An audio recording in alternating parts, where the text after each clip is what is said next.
ایک تو عاطف اسلم کا کنٹریبیوشن میں پہلے میں یہ آؤں کہ دیکھیے تاجدار حرم جب عاطف اسلم نے گایا، جس کے بعد ان کو بہت سی مذہبی گیدرنگ سے بلایا گیا تاجدار حرم، اور پھر وہی خدا پڑھنے کے لیے اور نعتیں پڑھنے کے لیے، جس سے یہ پتہ چلا کہ ایک شخص جو جس کا claim to fame Bollywood میں رنبیر کپور اور کترینہ کیف کے لیے بیلٹ گانا تھا، وہی آواز اگر عارفانہ کلام کی طرف آ جائے اور ایک مذہبی آنیسٹی سے کہہ لیں یا مذہبی احساس سے اس چیز کو پرفارم کریں، تو آپ کی سوسائٹی اس کو ہول ہارٹیڈلی ایکسیپٹ کرتی ہے. پہلی تو سب سے اہم چیز یہ ہے. اور کیونکہ جب عاطف اس کے اندر آئے تو عاطف نے ایک بہت اہم چیز کی، شاید وہ کوک اسٹوڈیو کا فارمولا تھا جو بعد میں عاطف نے ریپلیکیٹ کیا، کہ نعت کا جو احترام ہے، نعت کا جو ڈیکورم ہے، وہ اپنی جگہ رہے.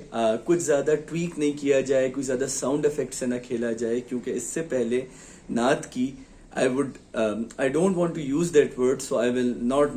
نعت کے ساتھ جو ابومینیشن، جو زیادتی ہوئی ہے مختلف مکتبہ فکر کے علماء اور ریسائٹرز کی طرف سے، دیٹ از بیونڈ امیجنیشن. کہ کہیں تیرے مست مست دو نین کی میلڈی پہ نعت بن رہی ہے، اور کہیں کوئی بالی ووڈ گانوں کی نعت بن رہی ہے. اچھا، مزیدار بات یہ نہیں ہے، بری بات یہ نہیں ہے کہ بالی ووڈ کی دھنوں پہ نعت نہ بنے.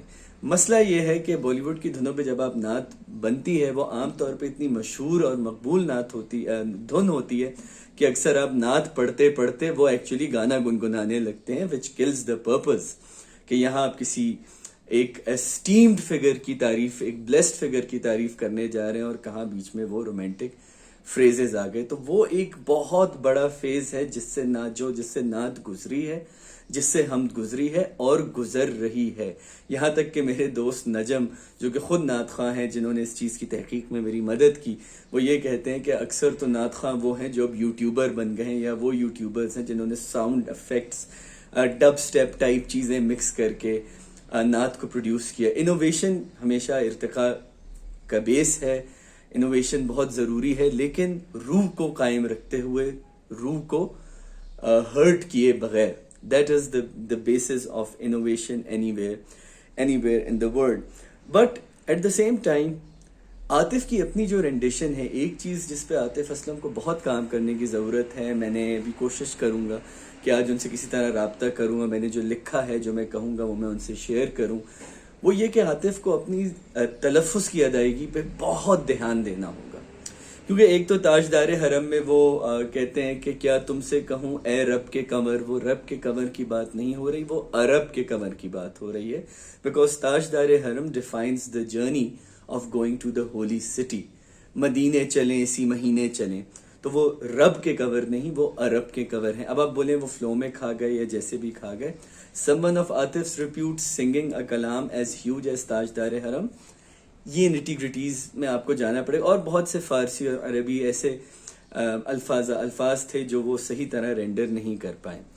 پھر وہی خدا ہے میں ان کی ایک جگہ آواز لڑکھڑائی، اور لڑکھڑاتی آواز دو چیزوں کی وجہ سے. ایک تو جو میں نے سنا ہے کہ عاطف اس وقت کلاسیکل میوزک کی ٹریننگ لے رہے ہیں.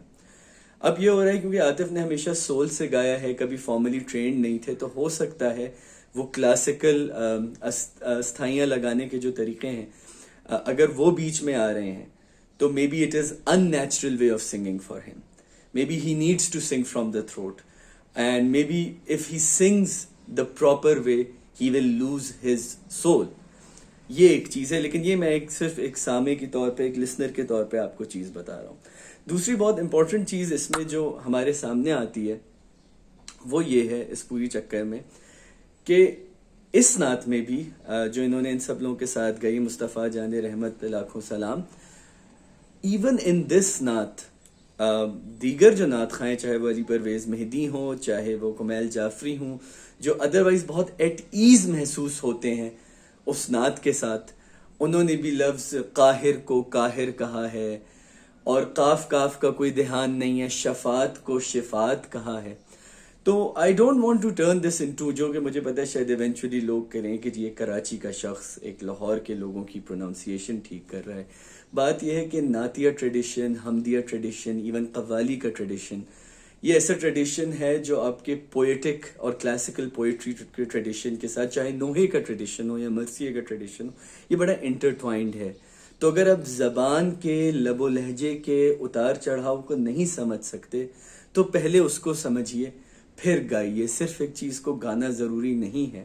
اینڈ آئی تھنک اس کا اونس عاطف پہ بہت زیادہ آتا ہے کہ وداؤٹ اینی ریسرچ عاطف نے آقا کو آقا کہا، آقا ود قاف، اور وہ آقا کہا. سو اس طرح کے بڑے چینجز ہیں جو اس چیز کے اندر ہیں، جس کی وجہ سے you like of it was about to hit the spot but it did not hit the spot. Obviously لوگ کہیں گے کہ کم از کم عاطف اپنی روحانی انکلینیشن کی طرف سے لوگوں کو اس عارفانہ، اس حمدیہ نعت کی قلم کی طرف تو لا رہے ہیں. بالکل لایا جائے، لیکن کل کو یہ نہ ہو کہ عاطف کو سننے والے بھی لب و لہجے کا خیال رکھے بغیر اسی نعت اور اسی ٹریڈیشن کو آگے لے جائیں. When Atif is doing such an incredible job, I think there is a lot more responsibility, a responsibility of understanding diction, this responsibility of understanding the nuances of enunciating in a particular language. جو مجھے لگتا ہے عاطف نے کسی حد تک tat Punjabi کو بہت دھیان سے سمجھا تھا اور پڑھا تھا جب انہوں نے کوک اسٹوڈیو میں ربا سچیا گایا تھا. Maybe because he is Punjabi by birth, تو that was easier for him. Again میری دعائیں آپ سب کے لیے. ولاگ میں تاخیر کے لیے معذرت. دعا کیجئے میری صحت یابی کا، دعا کیجئے ہم بھی اس بابرکت مہینے میں نیکیاں کمائیں، ہمارے بھی مقاصد، اچھے مقاصد پورے ہوں، برائیوں سے ہمیں اللہ میاں بچائیں. اور اپنا خیال رکھیے، پیار بڑھائیے. اور ہاں، میں ہمیشہ کہتا ہوں اینڈ میں، مجھے عادت نہیں ہے، میری ویڈیو کو لائک کر دیجئے، سبسکرائب کر دیجئے. سنیں یہ منجن ایسے ہی بکتا ہے. خیال رکھیے، دعاؤں میں یاد رکھیے.